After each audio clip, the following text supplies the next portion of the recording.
Hi, this is Darren from HEG.tax. So today I'm walking through Clark Key on my way to see a client. So I've been taking this week to touch base with some clients. Now, what I wanted to share some thoughts on, continuing from the short commentary I did yesterday on the apparent money laundering scandal here in Singapore. So this is early September, and here in Singapore, the authorities have seized assets amounting to about 1.8 billion in what is described as one of Singapore's largest money laundering cases. These assets were owned by individuals under investigation or by companies and people linked to them. And these include over 100 properties worth over 800 million Singapore dollars. So the properties also comprise 7 bungalows in Sentosa Cove, 79 condos, 19 commercial properties, industrial spaces. Singapore is a expensive jurisdiction, expensive island.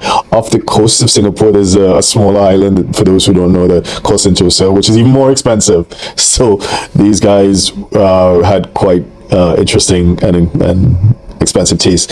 So anyway, so perhaps I was wondering to myself, what tipped off the authorities as to that this was going on? Perhaps it was something called an STR, suspicious transaction report. For those of us who work in financial services, if a client comes to you and you have a reason to believe that they may be involved in illicit activity, if you worked with a licensed financial institution in Singapore, you're probably legally required to report the situation to the Singapore government using something called an STR, or suspicious transaction report. Most developed jurisdictions have it, whether in the UK or the US. There are rules, and if you think or you suspect that an account holder or client may be violating those rules, you have a legal requirement to report them. So maybe that's it. Or maybe it's a whistleblower. I mean, you never know. If it was a whistleblower, obviously they couldn't say. But I had a conversation with someone earlier this week, and it reminded me of a case in the US. So back in 2007, a guy called BirkenField, he walked into the DOJ, the US Department of Justice office in New York.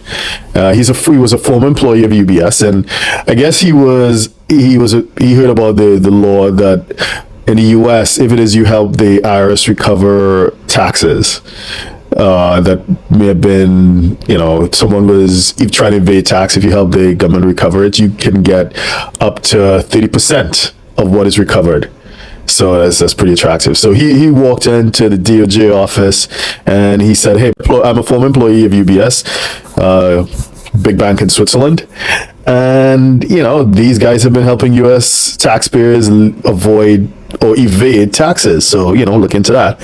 However, because he didn't provide full and complete information to the US authorities, he was actually arrested in 2008. But he did get what he was trying to achieve.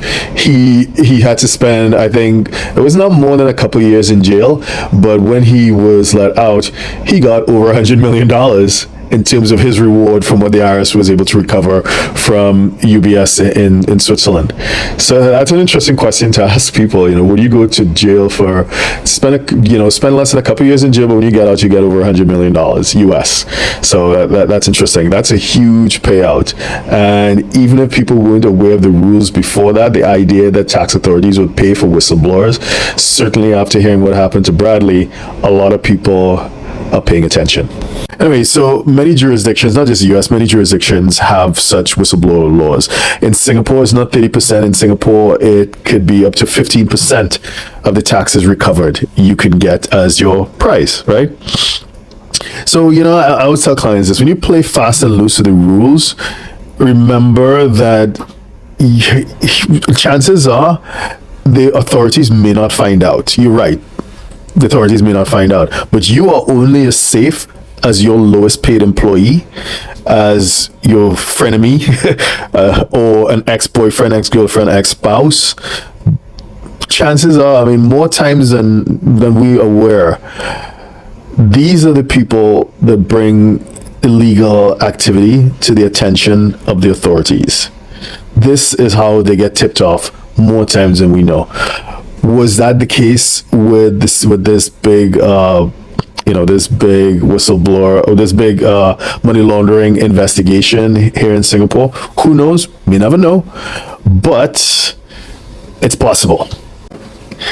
My name is Darren Joseph from HTJ.tax. So if you're a 6, 7, or 8-figure investor, entrepreneur, or business owner who needs a tailor-made solution from a qualified team of professionals, we can help you achieve the international lifestyle, the freedom, and even the tax savings you're looking for.